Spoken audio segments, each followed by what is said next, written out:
everyone, welcome to my TEDx talk. My name is Kira, and today I'm going to talk about languages.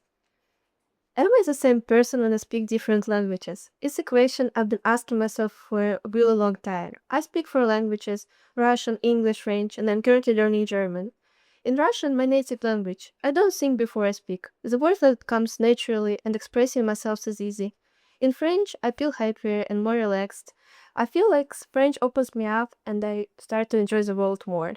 In English, I usually talk in school while solving some questions, so that's why I feel like it's kind of working language, but that's why it become really structured and at the same time really open-minded. In German, I'm still a beginner, so I can talk on the really simple topics, but at the same time I can see like how language shapes the way I think. So the question is, does learning a new language opens new versions of ourselves, or actually does learning a new language opens new versions of ourselves? Language is one of the main ways humans become a social being.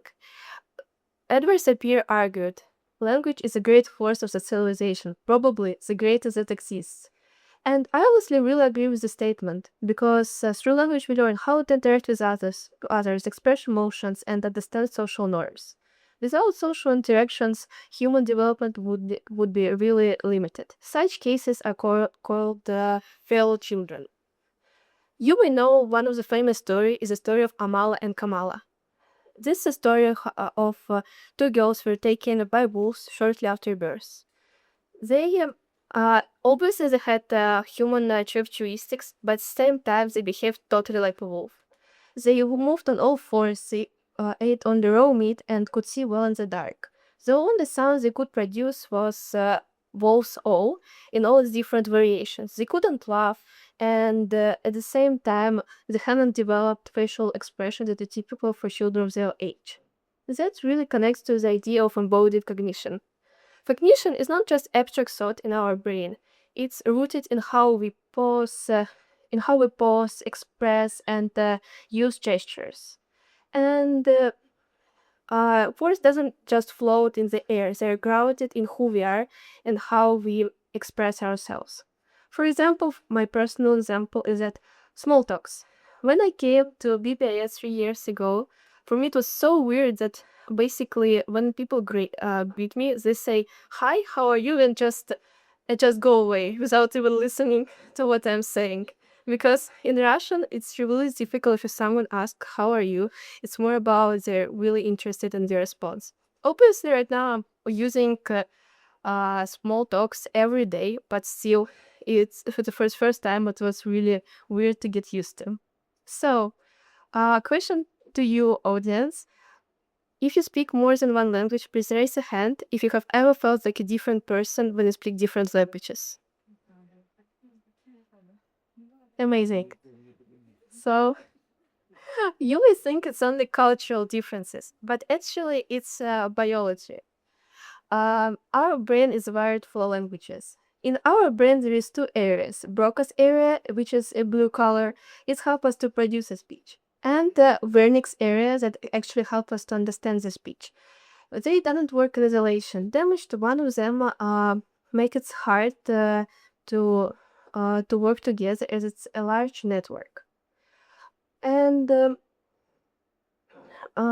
basically, when you learn a new language, your brain become more neuroplastic. Your brain start to connect to more neurons. It's like you're training a muscle and it becomes stronger and stronger.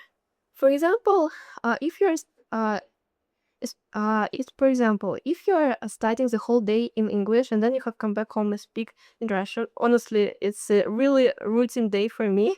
So I have so every time after the long school day speaking English, I come back home speaking Russian.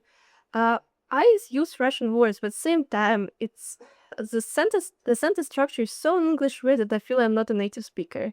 But basically, why I'm saying that because when your brain is tired, all the information process really slowly, and the same switching between two languages also makes it hard to and slower basically reaction. Sapir and Worf argued that language really affect how we perceive reality.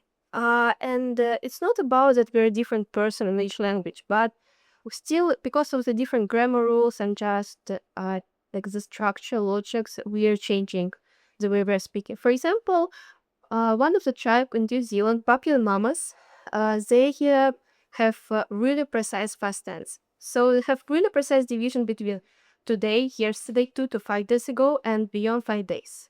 And generally, they will have to be really precise when they're telling something about a timeline of events, because generally, if they will mix up the dates, it can totally change the meaning. That's why how we perceive time and space really affected by the language. But what about bilinguals? I think their brain is really fascinating. For example, if you're looking at this diagram, you can see that when a normal person hears a word clock, your brain doesn't just select only one meaning. It activates words with a similar sound. For example, the word clown, and it creates a competition between your head. But imagine you're bilingual. You're speaking two languages from the birth, and when a bilingual in this situation is English and Spanish bilingual. When a bilingual hears the word cloud, it not only activates the word clock, but also activates the word clavo in Spanish, which generally creates, which basically called within and between language co-activation.